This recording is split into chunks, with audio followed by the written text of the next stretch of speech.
Welcome to Ambition Tech Education. आज का topic है ट्रांसफार्मर की विद्युत वाहक बल समीकरण। ट्रांसफार्मर में प्रेरित होने वाले विद्युत वाहक बल की समीकरण को निकालने के लिए हमें विद्युत चुंबकीय प्रेरण के सिद्धांत फैराडे के नियम को उपयोग में लेंगे।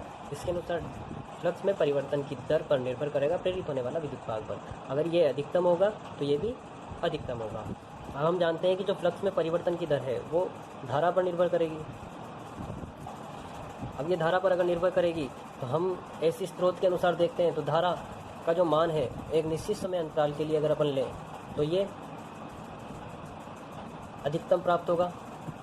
अब जो ये अधिकतम धारा का मान जो प्राप्त होगा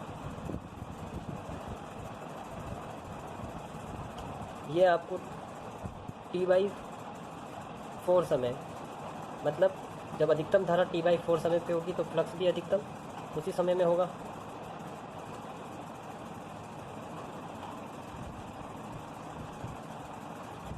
क्योंकि जितना समय फ्लक्स में धारा प्रवाह में लगा अधिकतम होने में उतना ही फ्लक्स को अधिकतम होने में वो समय लगेगा। तो फ्लक्स अधिकतम फ्लक्स φm को प्राप्त करने के लिए आपका जो समय लगेगा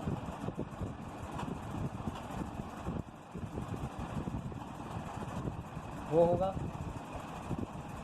T/4 सेकंड।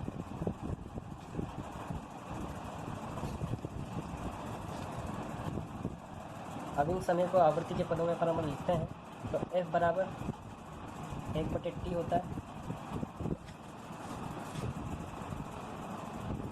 तो T बराबर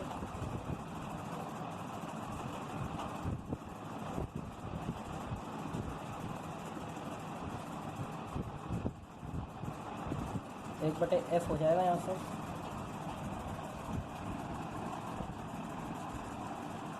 और फैराडे की जो समीकरण है उसमें अगर मैं ये मान लिखता हूँ तो यहाँ पर से आपको स्पष्ट दिखाई दे रहा होगा कि जो समय है dt वो T/4 या आवृत्ति के आधार पर अगर मैं समय को लिखूँ तो ये 1/4f होगा।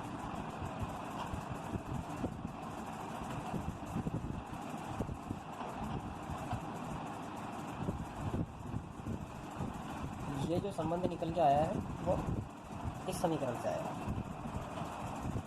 अब इस समीकरण में अधिकतम फ्लक्स के लिए अपन ने समय निकाला तो E बराबर φm बटे 1/4f लिखें।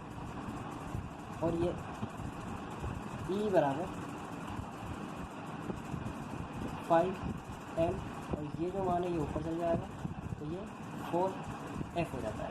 अब आगे की स्थिति को समझने के लिए अपना मान जो आया E बराबर 4f φm,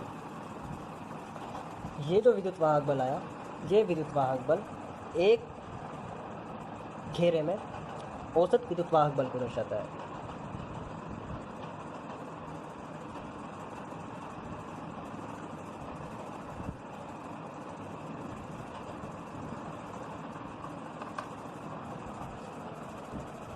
अब एक घेरे में औसत विद्युत वाहक बल अगर ये है तो या तो प्राइमरी साइड हो या सेकेंडरी साइड हो, कोई सी भी साइड अगर अपन लेते हैं तो आपका जो प्रेरित होने वाला विद्युत वाहक बल आएगा वो आएगा ns।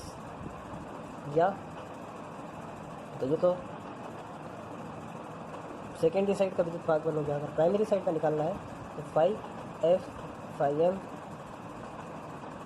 np, ये सेकेंडरी साइड का विद्युत वाहक बल है। परंतु ये ध्यान में रखा जाएगा कि ये एवरेज वैल्यू है, औसत मान है। अगर घेरों की संख्या बदलती है तो प्राइमरी और द्वितीयक साइड का विद्युत वाहक बल बदल जाएगा। ये हम भी जानते हैं कि प्राइमरी अगर कम घेरे हैं तो विद्युत वाहक बल कम होगा, सेकेंडरी में कम है तो विद्युत वाहक बल कम होगा सेकेंडरी में। इसी प्रकार ये मान औसत मान है, परंतु ऐसी विद्युत शक्ति का स्थानांतरण हो रहा है, इसीलिए हम औसत मान ना लेकर इस विद्युत वाहक बल का RMS मान लेते हैं। और हम जानते हैं कि RMS मान निकालने के लिए 1.1 फॉर्म फैक्टर से गुणा करते हैं। तो RMS मान के लिए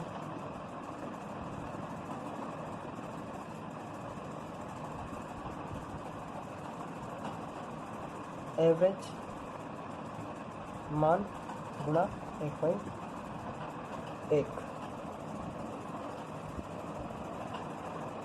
तो यहाँ देखोगे आप कि इस मान को अगर मैं 1.1 से गुणा करता हूँ तो E बराबर मेरा आएगा 4.45 FN। यहाँ पर N टर्न्स की संख्या है और मैं फ्लक्स के स्थान पर फ्लक्स घनत्व लिखूँ तो यह E बराबर 4.4 BMAFN होगा। तो मुख्य विद्युत भाग बल समीकरण ये, क्योंकि RMS मान को दर्शा रही है, और ये समीकरण फ्लक्स घनत्व के आधार पर RMS मान को दर्शा